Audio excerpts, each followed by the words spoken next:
Hello বন্ধুরা, আজকে তোমাদের সাথে এই গরমের মধ্যেও চিকেন খেলে যাতে কোনো অসুবিধা না হয় এমন একটি পারফেক্ট রেসিপি তোমাদের সাথে শেয়ার করব। তার জন্য আমি এখানে 1 কিলো 200 গ্রামের মতো চিকেন নিয়ে নিয়েছি। এবার চিকেনটিকে নুন, গোলমরিচের গুঁড়ো এবং সাদা তেল দিয়ে ম্যারিনেট করে আধ ঘন্টার জন্য ঢেকে রেখে দেব। এবার একটি কড়াইতে বেশ খানিকটা সাদা তেল গরম করে এই চিকেনগুলোকে এক এক করে ভেজে নেব। বেশ একটু লাল লাল হবে এমন অবস্থায় চিকেনটাকে তুলে নেব। চিকেনগুলো ভেজে তুলে নেওয়ার পরে সেই একই তেলে গোটা গরম মশলা, একটি শুকনো লঙ্কা ফোড়ন দিয়ে 3টি বড় সাইজে পেঁয়াজ কুচো করে নিয়েছি। এবার সেটি দিয়ে বেশ কিছুক্ষণ লাল লাল হওয়া পর্যন্ত ভেজে নেব। পেঁয়াজ ভাজা হয়ে গেলে তার মধ্যে আদা রসুনের পেস্ট দিয়ে নাড়াচাড়া করে 2টো কাঁচা লঙ্কা দিয়ে দেব। আপনারা চাইলে আরও বেশি দিতে পারেন, আমি একটু ঝাল কম করছি, সেই জন্য 2টো কাঁচা লঙ্কাই যোগ করলাম। এবার এর মধ্যে 2 চামচ ধনিয়া গুঁড়ো, স্বাদ মতো নুন এবং 1 চামচ গোলমরিচের গুঁড়ো দিয়ে বেশ ভালো রকমভাবে কষাতে হবে। তেল ছাড়া পর্যন্ত একটু কষিয়ে নিলাম। এবার মাংসগুলোকে দিয়ে নিয়ে আবার একটুখানি কষাতে হবে।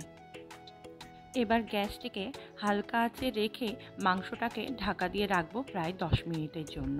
মাংসটার মধ্যে এবার 250 গ্রামের মতো টক দই সামান্য একটু নুন চিনি দিয়ে ফেটিয়ে নিয়ে দিয়ে দেবো। এবার কিছুক্ষণ বেশ নাড়াচাড়া করে আবার সেই বাটিটি ধুয়ে আধ বাটির মতো জল দিয়ে দিলাম। এবার এই অবস্থায় মাংসটিকে ঢাকা দিয়ে রান্না করব প্রায় 15-20 মিনিট। 15-20 মিনিট পর ফিরে এসে মাংসটিকে একটু চেক করে দেখলাম, হ্যাঁ, মাংসটি বেশ সেদ্ধ হয়ে গেছে। এই দেখুন। এবার এর মধ্যে প্রায় 1.5 চামচের মতো ভাজা জিরের গুঁড়ো এবং 1 চামচের মতো শাহি গরম মশলা দিয়ে দিলাম।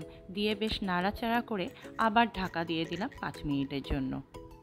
সবশেষে কুচনো ধনেপাতা কুচি এবং 1 চামচের মতো চিলি ফ্লেক্স দিয়ে বেশ ভালো রকম মিশিয়ে নিলেই আমাদের কিন্তু দই চিকেন একদম রেডি।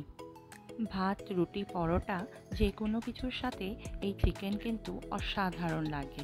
দিনের দিন যেভাবে আজকাল গরম বাড়ছে, সেই মাছ মাংস খেতে আজকাল যেন আর কিছুই ভালো লাগে না। তবে এইভাবে কিন্তু চিকেন অবশ্যই ট্রাই করে দেখতে পারো। দেখা হচ্ছে আবার একটি নতুন রেসিপির সাথে। ততক্ষণ আপনারা সবাই সুস্থ থাকবেন, ভালো থাকবেন।